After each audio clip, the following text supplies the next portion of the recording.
Terima kasih pemirsa, Anda kembali menyaksikan Newsline dan kita lanjutkan ke informasi terkait Komisi Pemberantasan Korupsi KPK yang menetapkan Wakil Menteri Ketenagakerjaan Immanuel Ebenezer alias Noel sebagai tersangka dalam kasus pemerasan pengurusan sertifikasi keselamatan dan kesehatan kerja atau K3 usai terjaring operasi tangkap tangan. Noel terlihat berusaha menahan tangis usai keluar dari ruang pemeriksaan, pemirsa.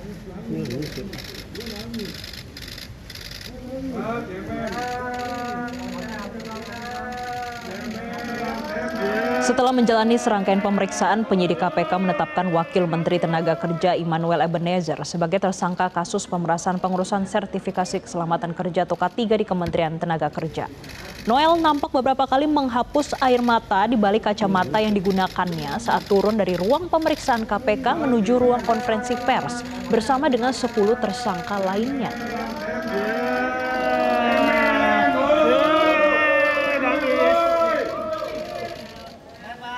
Mantapnya jadi pegawai Shopee. Namun pemirsa, mimik yang berbeda diperlihatkan Noel ketika masuk ke ruang konferensi pers. Noel memamerkan senyumnya di hadapan awak media, meskipun kedua tangannya diborgol, Noel sempat mengacungkan kedua jempolnya dengan ekspresi wajah yang tertekan. Dalam kasus ini, selain Noel, KPK juga menetapkan 10 orang lainnya sebagai tersangka yang selanjutnya akan dilakukan penahanan. Pada kesempatan ini, Wamenaker Immanuel Ebenezer menyampaikan permintaan maaf kepada keluarganya dan Presiden Prabowo Subianto. Kalinya jangan rapiah ya, Bang.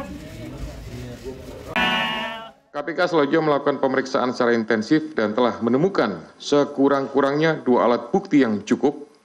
KPK kemudian menaikkan perkara ini ke tahap penyidikan dengan menetapkan 11 orang sebagai tersangka, yakni IBM, kemudian GAH, SB, AK, IEG, FRZ, HS, SKP, SUP, PM, dan MM.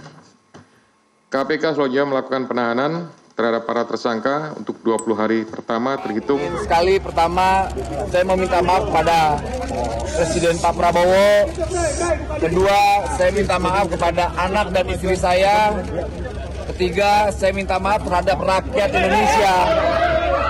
Dan saya juga ingin mengklarifikasi bahwa saya tidak di OTT. Pertama itu, kedua, kasus saya bukan kasus pemerasan, agar narasi di luar tidak menjadi narasi yang kotor yang memberatkan saya. Dan kawan-kawan yang bersama saya tidak ada sedikitpun kasus pemerasan. Dan apa yang kami lakukan sangat... Bang Noel merasa dijebak, Bang. Siapa mati, Bang? Bang merasa dijebak nggak, Bang? Bang Noel merasa dijebak nggak? Ya enggak. Terima kasih kawan-kawan. Bang, jangan dijebak, Bang. Bang, masuk dalam mobil, Bang. Bang, kasih jalan, kasih jalan. Pemirsa, kasus dugaan pemerasan dalam penerbitan sertifikasi keselamatan dan kesehatan kerja atau K3 di Kementerian Ketenagakerjaan kembali membuka mata publik kalau praktik korupsi di sektor ketenagakerjaan masih saja terjadi. Wakil Menteri Ketenagakerjaan Immanuel Ebenezer telah ditetapkan sebagai tersangka oleh KPK karena juga melakukan pemerasan terhadap sejumlah perusahaan jasa K3 sejak tahun 2019. Kasus ini menunjukkan lemahnya sistem pengawasan dan juga menimbulkan pertanyaan besar mengenai akuntabilitas di Kemnaker. Dan untuk membahas lebih dalam soal dampak dari kasus tersebut terhadap dunia ketenagakerjaan dan bagaimana mencegah praktik serupa tidak terjadi lagi, saat ini kami sudah terhubung dengan analis ketenagakerjaan Bapak Timbul Siregar. Selamat siang, Pak Timbul. Selamat siang, Mbak. Selamat siang. Pak Timbul, kalau kita lihat kemarin dari keterangan KPK itu sudah terjadi sejak tahun 2019 dan saat ini sudah 2025. Sebagai analis ketenagakerjaan, Pak, memang dari tahun 2019 susah untuk ngurus sertifikasi K3?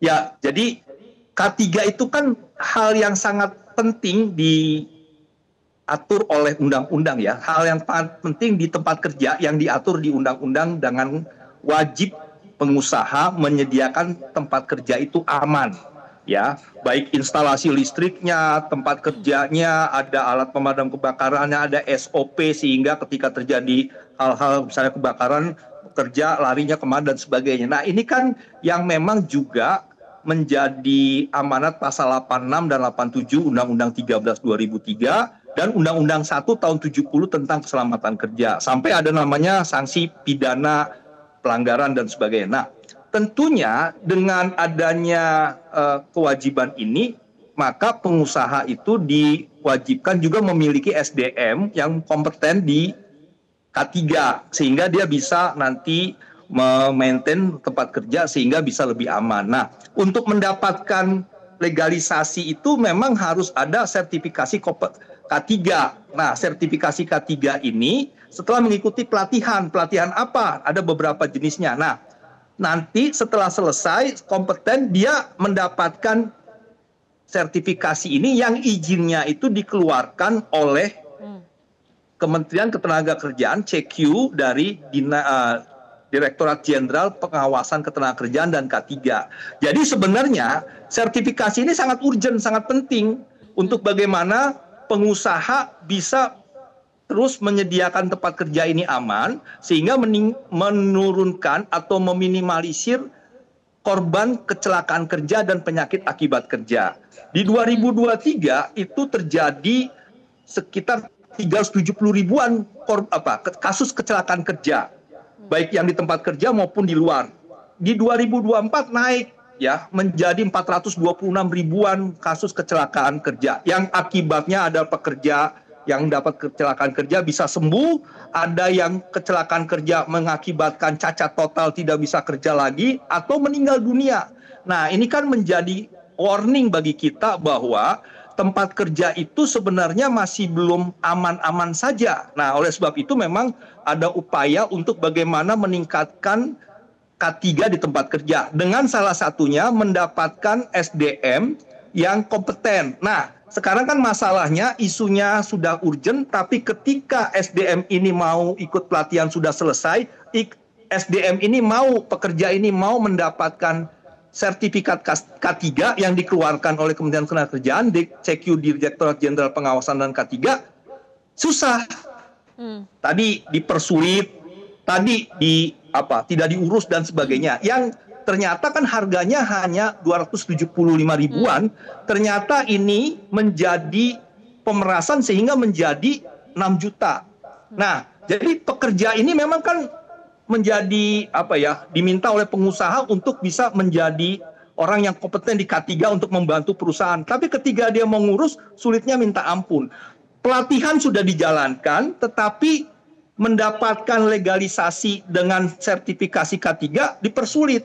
Nah, ini yang akhirnya pengusaha juga bingung, kok ini diperintah oleh undang-undang untuk bagaimana bisa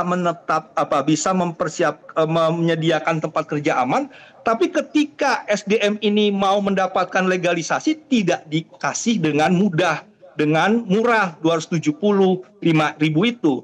Nah, ini kan juga menjadi persoalan ya, bagaimana kita tahu bahwa Kementerian Ketenagakerjaan ini kan syarat dengan perizinan-perizinan. Kalau yang sebelumnya itu muncul kasus korupsi perizinan tenaga kerja asing. Belum lama sudah muncul lagi kasus tentang sertifikasi perizinan K3, sertifikasi K3.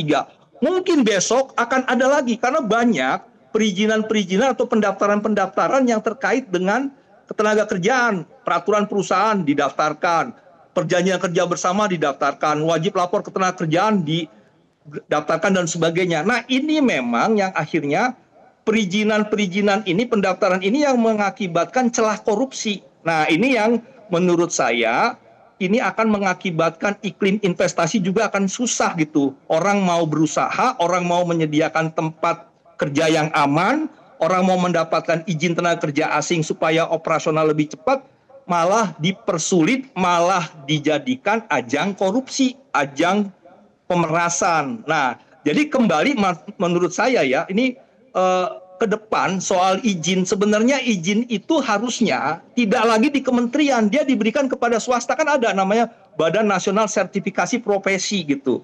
Yang kalau kita berdiskusi dengan Kementerian Pertanian tuh ada namanya perizinan ISPO.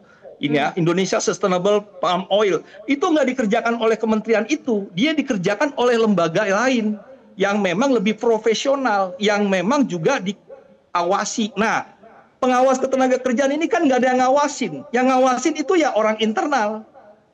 sehingga peluang melakukan proses yang memperlambat, proses yang tidak yang meminta biaya tinggi itu terjadi. Nah, 2019 menurut saya itu sudah lebih dari 2019. Itu sudah terjadi ya sejak K3 ini memang menjadi hal yang penting untuk disediakan di tempat kerja. Nah, mungkin muncul dugaan itu baru 2019. Tetapi kalau menurut kami itu sudah lama. Dan tidak hanya soal ketenaga kerjaan ini, masalah K3, masalah upah minimum, pelanggaran upah minimum, pelanggaran hak-hak normatif lainnya itu banyak. Tetapi memang simpul paling lemah di ketenaga kerjaan ini adalah pengawas ketenaga kerjaan. Nah, jadi tentunya ini saya juga bingung nih sama KPK ya, kenapa 2019 sudah teridentifikasi dan 2024 akhir Ebenezer Wakil Menteri Ketenagakerjaan ini minta 3 miliar. Kenapa bulan Agustus baru muncul kasusnya gitu? Kan harusnya itu bisa diantisipasi lebih jauh sehingga praktek seperti ini bisa lebih cepat diantisipasi, lebih cepat diselesaikan sehingga para pengusaha yang mau SDM-nya, pekerja-pekerjanya mendapatkan sertifikasi K3 lebih mudah, lebih cepat, lebih murah gitu. Saya juga bingung kan ini 2019. Kalau 2020, 2021 memang masih terjadi kan harusnya sudah selesai sehingga bisa lebih cepat. Nah, kalaupun 2024 akhir ada pemberian 3 miliar, ya di situ juga dong harus selesai supaya perbaikan akses lebih cepat begitu.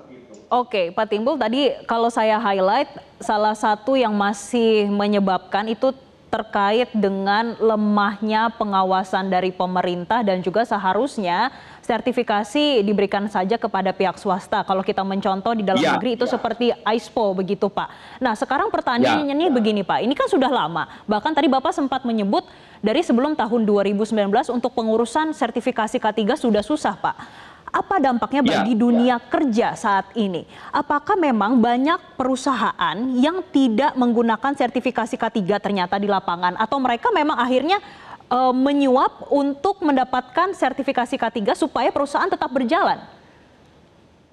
Ya, jadi memang kan kewajiban bagi pengusaha menyediakan tempat kerja aman dengan memastikan K3-nya itu lebih baik. Nah, memang tentunya ini kan harus disyaratkan ada ahli atau pekerja yang kompeten, SDM yang kompeten untuk soal K3. Nah, kalau memang mereka tidak punya kompetensi, dampaknya dan sebagai apa? Dampaknya ya ada tempat kerja yang nggak aman, yang akhirnya mengakibatkan ada kecelakaan kerja di tempat kerja. Ya seperti beberapa saat waktu yang lalu saya ke Medan, ada pekerja yang memperbaiki alat kesembur api 70% badannya kena kebakar. Ini kan karena kelalaian, karena tidak ada ahli yang memang memastikan penggunaan alat pelindung diri ya untuk bekerja. Nah, jadi memang harus ada SDM yang mengingatkan, memeriksa. Ada SDM yang memang menguji alat itu, ada SDM yang juga memastikan tempat kerja ini aman. Nah, untuk mendapatkan sertifikasi supaya dia dinyatakan baik, kompeten atau tidak, itu kan dipersulit. Nah, ini yang dampaknya menurut saya akan mengakibatkan korban pekerja yang mengalami kecelakaan kerja lebih banyak. Dampaknya adalah bagaimana perusahaan juga lebih sulit untuk memastikan tempat kerjanya karena tadi ahli-ahlinya dipersulit mendapatkan sertifikasi K3. Dan dampak-dampak lainnya, ini kan karena memang perusahaan menjadi objek pemerasan dan sebagainya. Demikian juga pengusaha yang tidak mau memperbaiki tempat kerjanya karena memperbaiki tempat kerja supaya aman, supaya sehat dan sebagainya kan masih ada dianggap sebagai biaya yang menurunkan profit. Nah, artinya ketika ada pengusaha, oknum pengusaha yang tidak kompeten, tidak mau memperbaiki, kan ini dampaknya adalah bagaimana nanti si pengawas bisa datang mengawasi, misalnya instalasi listriknya sudah aus, sudah lama dan sebagainya, yang potensi terjadinya kebakaran tinggi. Nah, ketika nanti diperintahkan untuk diperbaiki, pengusahanya nggak mau, itu juga bisa menjadi titik temu kompromi korupsi itu, yang memang juga selama ini pengawas ketenagakerjaan juga sulit untuk diawasi. Karena apa? Yang mengawasinya atasan, yang mengawasinya inspektorat di internal ketenagakerjaan. Nah, oleh sebab itu memang kami sudah mendorong lahirnya komisi pengawas ketenagakerjaan yang eksternal. Kalau kita punya Kompolnas, itu kan pengawas polisi yang eksternal. Komisi kejaksaan, itu kan mengawasi jaksa-jaksa secara eksternal. Ada komisi yudisial, mengawasi hakim-hakim secara eksternal. Nah, sekarang saatnya dengan kasus ini, kami meminta supaya ada komisi pengawas ketenagakerjaan yang eksternal. Yang memang nanti bisa mendapatkan aduan dari masyarakat, dari pengusaha dan semuanya, terkait kinerjanya pengawas ketenagakerjaan, sehingga nanti kalau memang terjadi pelanggaran bisa direkomendasi untuk dipecat atau dipindah atau diberi sanksi lainnya yang sehingga program atau proses ketenagakerjaan ini lebih sesuai dengan ketentuan yang ada gitu ya, sesuai regulasi dan sebagainya. Baik, Pak Timbul, dibutuhkan pengawas eksternal untuk sektor ketenagakerjaan dan di satu sisi tadi Bapak menyampaikan ada resiko bagi pekerja karena sertifikasi K3 yang diperlambat dan juga dipersulit. Pak, ini juga mendapatkan sorotan dari asing, Pak. Kalau kita lihat bersama, melihat dengan kondisi saat ini, kemudian ternyata sertifikasi K3 ini terkait kalau kita melihat Indonesia sangat kaya dengan mining dan lain-lainnya itu membutuhkan sertifikasi K3. Bagaimana dengan dampaknya terhadap daya saing di dalam negeri, Pak? Kalau melihat kondisi saat ini kayak gini. Ya, jadi kan tentunya dengan adanya proses pemerasan, dengan proses-proses yang ilegal yang dilakukan oleh pengawas ini kan artinya biaya akan semakin besar dikeluarkan. Nah, kalau perusahaan itu kan seluruh biaya akan dikonversi kepada harga. Ketika harga itu muncul kan tinggi, artinya menurunkan daya saing gitu ya. Itu untuk produk-produk perusahaan yang memang biayanya tinggi gitu. Nah, demikian juga terkait dengan adanya kasus korupsi di tenaga kerja asing, adanya korupsi di sertifikasi K3, kan artinya investor akan melihat Indonesia ini sudah adalah negara dengan iklim investasi yang buruk gitu, sehingga investor akan malas atau akan mengkaji ulang untuk masuk ke Indonesia. Lebih baik dia ke Vietnam dengan kepastian hukum, tidak ada korupsi dan sebagainya. Ketika nanti investasinya turun, lapangan kerja turun, pengangguran meningkat, kemiskinan meningkat, daya saing Indonesia akan turun. Ya, indeks pembangunan manusia kita akan rendah. Dan ini menjadi dampak ikutan yang banyak gitu. Karena memang oknum-oknum pemerintah kita nih berpikirnya hanya pribadinya. Dia tidak memikirkan bagaimana nasib bangsa Indonesia ke depan. Kalau dibilang dalam RPJMN 2025-2029 pertumbuhan ekonomi 8% di 2029, itu mungkin hanya akan jadi mitos. Itu akan menjadi ilusi yang memang tidak akan mencapai 5% aja udah syukur gitu. Karena apa? Perilaku pejabat kita yang menyebabkan iklim investasi kita akan sangat buruk. Karena apa? Biaya-biayanya semakin tinggi. Yang memang kan tidak akan juga ketika biaya tinggi itu menjadi hal yang tidak diperhitungkan menjadi harga. Itu tidak pasti akan diperhitungkan sehingga harga kita semakin besar, suku bunga kita sudah besar, ilegal cost-nya sudah besar, kemudian juga hal-hal lain yang akhirnya daya saing segala hal turun. Kita akan kalah dengan produk lain, kita akan ditinggal investor dalam negeri maupun luar negeri, kita akan menikmati pengangguran dan kemiskinan yang lebih besar seperti itu. Tentu harapannya jangan seperti itu ya Pak. Semoga dengan adanya betul. Iya, dengan adanya OTT Wamenaker ini bisa membuka mata kita dan juga pengawasan ini lebih transparan ke depannya, terutama untuk meningkatkan iklim investasi di dalam negeri dan juga mendorong pertumbuhan ekonomi. Terima kasih Pak Timbul Siregar, analisis ketenagakerjaan sudah bergabung bersama kami di Newsline. Jelajahi cara baru mendapatkan informasi. Download Metro TV Extend sekarang.